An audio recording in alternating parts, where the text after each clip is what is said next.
I'm telling you, the only manufacturer that Toyota is scared of is Hyundai. At least outside of China, right? They have their own battles to fight, Toyota inside of China, but Hyundai has just committed to a massive product cadence and new product lineup coming in the next 4 years that no one, probably including Toyota themselves, no one's going to be able to match this pace and rollout of new cars, new powertrains, hybrids, e-revs, electric cars.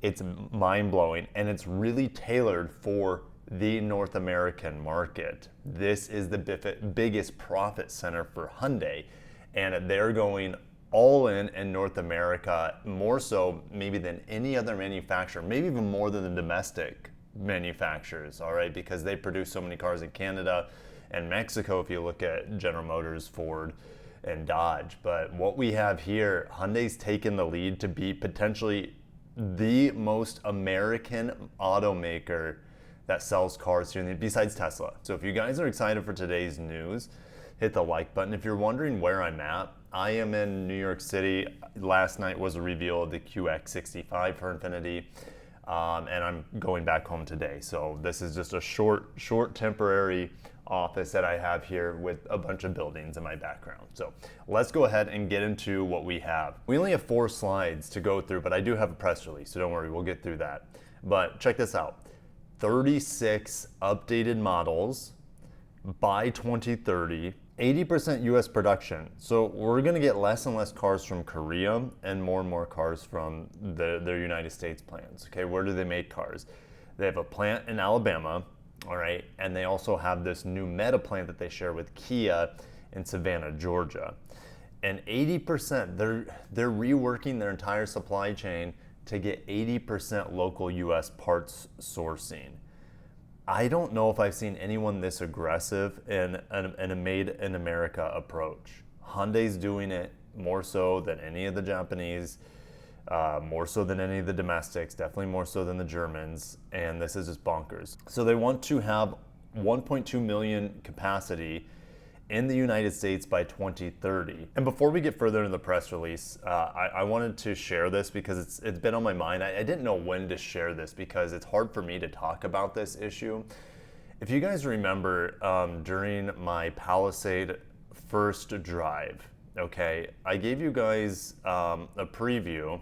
This Hyundai's having a massive recall because of many injuries in multiple countries. Is happening in the US as well as Korea. These injuries due to their power seats not having a fail-safe in them or a shut-off when it senses there is no sensing going on, so it just crushes people potentially. There are a lot of injuries. There's going to be lawsuits. Unfortunately, a child passed away. Check this out. I'm like, this scares me as a dad. Doing its little dance. It just smashes into the front seat. My driver's seat. It's diving down a little bit. But look at this. Stop sale. Is this going to affect Kia? Because Kia has the same fancy seats. I don't know. I don't know if Kia has a fail-safe in there. I haven't tested it. I need to do more testing. But if this is affecting Hyundai, it's only a matter of time. Kia, that just launched the new Telluride, is also going to have a stop sale and a recall on this sort of thing. So it's sad. I felt like sharing it. I didn't know when the proper time to share it would be, but it's a Hyundai news update, so I felt like sharing that today. It's a bit disheartening. These companies are not perfect, but it's amazing that things like that get pushed to market when it's completely obviously, how did this slip through? How did it slip through the cracks? How did it not be caught by somebody? All right. It seems like a rushed thing or a cost-cutting thing, or just that sort of thing should never ever happen. Hyundai needs to just remove those electronic seats completely. They're not safe. They actually don't add luxury to the car, in my opinion, because they move so darn slow. And yeah, it's a sad situation. So let's get into the article. All right, so what are these new cars? Well, they didn't tell us specifically, unfortunately. Now I'll give you some ideas, all right, but they do say passenger cars, Elantra, Sonata, SUVs. They have tons of SUVs. Trucks, this is something new. We don't have trucks. In fact, The trucks that we're talking about here, I think it's over at Automotive News. Check this out. One of Hyundai's spokesperson said, hey, becoming a full-line automaker has been Hyundai's goal all along, and a full-size truck is a step after establishing a small pickup. So they're going to go body on frame with a small pickup first. Okay, think of something like a Tacoma or a Chevy Colorado, that sort of Ford Ranger, right? That class. So they're coming out with that. Okay, and this will be far more successful as a pickup than the Santa Cruz was. There's no doubt. But they're going one step further and going to have a full-size truck. This is, I don't know, it's just a little mind-numbing because it's really hard to compete with the big three in terms of trucks. The F-150, the Silverado, and the Ram, right? Good luck. If anyone could do it, I mean, Hyundai could do it. Like, Toyota's still in the full-size pickup truck game. They're the only one because Nissan backed out of it. I mean, when would we expect a full-size truck? Here's the thing. The small pickup will come before 2030. That's going to happen. And then a full-size truck, they're probably just working on the basics right now. So we're talking after 2030 for a full-size truck, a Hyundai full-size truck. I think they'll be safe and successful with the small pickup. But a full-size truck, because the truck market, you gotta think like, it's all about machismo, bigger's better, like American. And even though I just said Hyundai is gonna be probably more American made than most of the big three's trucks, maybe not the F-150, but you know what I mean. Especially with like the parts content being 80% from the US. So it's like, yeah, I don't know. I'll see what you guys have to say in the comments about the truck situation, but I welcome it. Mid-size, I don't think they'll have a problem competing. Full-size, just ask Nissan how hard that was with the Titan. All right, and commercial vehicles. Now, we do know that they're going to be making commercial vans. Does this mean we're going to get a Staria? I mean, God, please. You know, I was telling Nissan last night, or Infiniti and Nissan, I want the Elgrand. Where's the Elgrand? They're like, you know, we're keeping an eye on it, right? They're just kind of dangling that carrot. But Hyundai kind of is leaving Kia to do the van stuff. But this announcement, as far as I'm concerned, it seems like Kia's not involved in this announcement. I'm not saying that they won't benefit from this announcement in terms of the hybrids and the powertrain. Of course they will. All right, so Kia and Hyundai, whenever one product launches, its sister vehicle launches in the other brand. Palisade, Telluride, for example. Next is going to be probably Tucson and Sportage. But the commercial vehicle thing, they will be developing a van for or with General Motors, so keep that in mind. And these new vehicles will include core models and expanded trims, all right, including XRT and N performance derivatives. Bring more N cars. Yes. So I'm all for that. And XRT is going to take off, especially when they get a body-on-frame trucks and SUVs. Guys, they're not just going to stop with a body-on-frame mid-size pickup truck. All right. I mean, let's go back to the Creator concept. Hyundai is serious about having an SUV off-roader. Okay, and XRT is going to take them. And XRT will probably be the branding around their off-roady stuff in the future. This is where Toyota has an equal, all right, is in their product power and powertrain variety, just pure ICE. Then we're going to see so many hybrid models rolled out very, very soon. More EVs. Guys, just because the EV market is not great in America doesn't mean that they should stop EVs. They're going to keep developing EVs.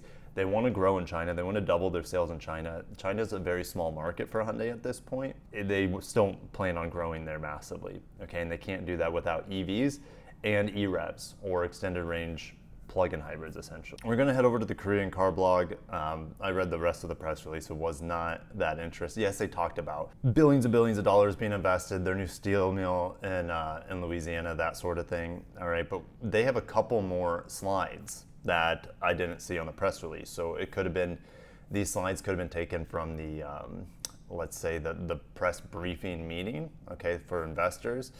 So let's dive into some of these images because this is pretty exciting. All right, so for North America, prioritizing development of, this is for their EREVs anyways, their D segment SUV. What's D segment? All right, well, I would say that's Santa Fe. In China, it'll be smaller, something like the Tucson, or even smaller. It could be smaller than that. Okay, it could be like a Kona-sized vehicle. So the DSUV is quite a big range. It could be something as small as the Tucson. It could be something as big as the Palisade. They're targeting 600-mile ranges with this EREV. How much is that going to be on a fully electric? They're probably aiming for about 100 miles. That'd be my guess. 100 miles of range on just electric, and then with the gasoline engine, a range extender on board, it could do a 600 miles on a tank and a full charge. Tucson, Elantra, Santa Fe, Palisade, Ioniq 5, and Venue all had record-breaking years. EVs now account for 26% of Hyundai's retail mix. Okay, that's got to be globally, I would say. Genesis sold almost 100,000 units in the US, are getting close. Genesis, I mean, I'm here for this Infinity event. Genesis is outselling Infinity easily now. All right, they have more product, fresher product, newer product, powertrains that people are interested in. So Genesis is a thorn in the side of the luxury automakers, that is for sure, at least here in the United States. Like Acura and Infinity, Genesis is a big thorn in their side. Meanwhile, BMW and Lexus just have had back-to-back record-breaking years, so they're doing okay, but Genesis is continuing to grow. All right, here's another image I stumbled upon. Let's talk about these hybrids, because this is pretty interesting. We know that the two-motor hybrid is going to roll out and be a major benefit for Hyundai and Genesis, as well as Kia. Of course, Kia is always included. They're launching 18 plus hybrid models by 2030. And that's going to include some Genesis models. They say, look, this is a hybrid GV80, for example. All right, we know about the new two-motor hybrid system in the now launched Palisade, okay? We don't have the new two-motor hybrid yet on this segment, which is the Tucson Sportage, the most popular segment out there. And I've heard, take this with a grain of salt, I've heard that the new, like Toyota and the RAV4, I've heard that the new Tucson is going to be fully electrified. Time will tell, but that would be insane, okay, for it to be fully electrified. All right, new Elantra hybrid with the 1.6 liter naturally aspirated engine. That it is still the record holder on my channel for best fuel economy. Pump verified, I got 65 miles per gallon on an Elantra hybrid a few years ago. The Camry got 62, the Camry LE front wheel drive got 62 miles per gallon in my testing, which is just bonkers. Okay, but yeah, what's going to happen now? Am I going to be able to squeeze 70 miles per gallon out of the Elantra hybrid? Who knows? My results typically are a lot better than the average person who has to deal with cold weather and hills and things like that, or mountains, which is going to affect your your internal combustion efficiency elevation. So you also are going to have, this is really good news, and this is going to be an absolute just springboard for Hyundai's success. Not only is this segment right here, the 1.6 turbo hybrid that we currently have in the Santa Fe hybrid, the Tucson, like that's going to do great when it gets pushed to this next generation two-motor hybrid system. But an affordable hybrid? Okay, this image looks like it looks like a Kona behind him, like a Kona EV. So I don't, it's just like a placeholder image. I get it. But we're gonna have an affordable entry-level hybrids, and I hope. And again, I don't know where this slide is pulled from exactly, but hopefully that includes the North America. Can you imagine a dirt cheap Venue hybrid for $20,000? You know what that would do to the market? That thing would get 50 miles per gallon and undercut something like a Corolla Cross by like 10 grand.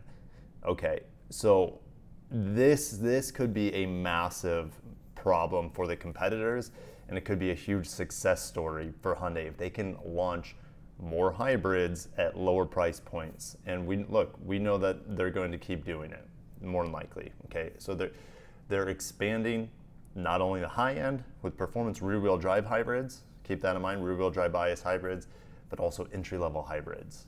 And that is, my ears are perked. So again, back to that Crater model that we talked about at the beginning. And again, they mentioned that they want to go after Wrangler and Bronco with this Crater vehicle. So they go back to the top, this thing.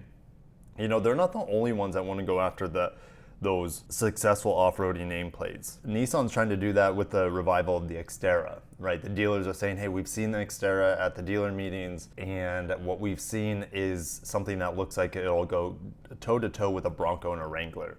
Hyundai is saying the same thing with their upcoming body-on-frame SUV. And Hyundai's going to roll out a sporty car by 2030. Well, they mentioned Veloster, rest in peace, 2022. What are we talking about? Is this just going to be an end product of an Elantra again? They have confirmed that they're going to keep coming out with N models and XRT models, right? So is this something different altogether? It seems like it is. So Hyundai's going to have their own sports car, and maybe it's going to be rear-wheel drive. Can you imagine an affordable rear-wheel drive? Something like, I wouldn't say the Kia Stinger. I don't think they want to go, maybe they want to go there. It's possible, and maybe split the cost with Kia, but maybe they go the GR86 route or something smaller, even like the Miata route. Maybe they go small, sporty, fun. All right, that's what people don't. If people want to go fast, just go buy an EV nowadays, or go buy like a V8 Mustang. How's Hyundai going to separate themselves? Well, go to the affordable sports car market. Okay, the Elantra N is great, but it's still kind of pricey. If they can undercut the Elantra N, let's say 10 grand with a basic bare bones manual transmission rear wheel drive little coupe, that would be awesome. Highly customizable too. That's just what I would like to see, a GR86 sort of rival. But what do you guys want from Hyundai when it comes to a sporty car? Rear wheel drive's a pipe dream, right? When we're talking about Hyundai here, but hey, it's not out of the equation if they're going to come out with a dedicated sport car by 2030. In a time where many manufacturers are scrambling, billions of dollars with EV write-offs, Honda scrapping all of their EVs.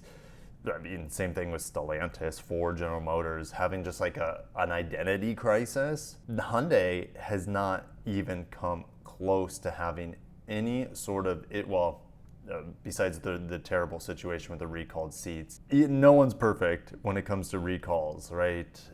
I don't know if you remember the Grand Highlander. Okay, that comes to mind because it's a competitor to the Palisade. The Grand Highlander was on stop sale. They stopped producing it. They had to fix the car. The car was inherently flawed from a safety perspective, so Toyota had to fix the thing and install a different type of airbag or something. Safety aside, but if we step back, okay, has Hyundai made any missteps? And the answer is, at least in terms of product and powertrain strategy, no. Their multi-pathway approach is it's a hair behind in some ways Toyota's because they don't have the hybrid volume and the hybrid variety quite yet. But that's a yet. And 2 years from now, they're going to be going toe-to-toe with Toyota in every single segment with every single powertrain option. And they're going toe-to-toe with Toyota with sporty models and off-road models with trucks in the future. They're hitting every segment of the market now, or will be in the near future. All right, and then you have brands like Nissan and Honda that are just trying to get their bearings straight, trying to figure out how to navigate this crazy world with different mandates happening all the time, or at least a relaxation of mandates and things like that, or regulations, deregulations. And Hyundai and Toyota are just unfazed by what's going on in the world, seemingly. Okay, at least from the consumer perspective. All right, if we look at, I want to show you this real quick. This is another article that just came out. Tariffs for Toyota is just going to require a complete reorganization of the company. They can't just do price hikes. The customers can't just keep swallowing the price. Toyota can't keep swallowing the price either. So Toyota's finding ways to essentially rebuild themselves and rebuild their supply chain and rebuild how they operate as a company But I think Hyundai's actually ahead of them here. Now, Hyundai has a benefit of being a smaller company. They can turn quicker. They can make adjustments faster. You know, Hyundai's tariffs have hit Hyundai about $5 billion off of their profits. For Toyota, it's been $9 billion. So these manufacturers are looking for ways they have to reinvent the wheel. They absolutely do in this tariff environment that we're living in now. Now, is it going to be permanent? Who the heck knows with the tariffs, okay? It just depends on what happens with the next presidential election. And here's Mark Templin from Toyota saying we're probably going to be doing more price increases than we have in the past, just based on the market movement. But we've been very clear with our dealers and with the customers we talk to that we're not going to lead, we're going to follow the marketplace and we'll price to the market. Well, I'm not getting off topic here, but I need to wrap this up. I was in a cab from the airport to where I'm at right now. I was talking to my driver, he's from Russia. I'm like, you know, Siennas, what do you think about them? Because you see a lot of Sienna taxis here. He's like, you can't buy them in New York unless you're willing to pay 15 to 20 grand over MSRP. So Toyota's saying we're going to follow the marketplace, we'll price to the market. The dealers are already pricing to the market. MSRP is just a suggested retail price. Dealers are going to charge what the market's paying, okay? Where it falls into Toyota's lap is suggested price, okay? Which again means nothing because there's no fixed pricing in the United States, all right? It's, can we make a deal at this price? But where it could affect Toyota massively is if their cars aren't selling, then they're going to have incentivized. Toyota currently is one of the least incentivized manufacturers. But that could all change. We know their EVs are being incentivized. So I got to shut this down. Hyundai, they're going to be a real thorn in the side, not just for Toyota. I think Toyota's okay. Toyota's kind of in this immune situation. We're going to have Hyundai leapfrogging Honda in product rollout and powertrain diversity. You're going to obviously they're leapfrogging Nissan. You know, 1.2 million vehicles here in the U.S. or produced here in the U.S. is a big number. So I'll see you guys in the comments. Thank you, and I'll check you in the next one. Stay safe out there. Love your neighbor, and peace.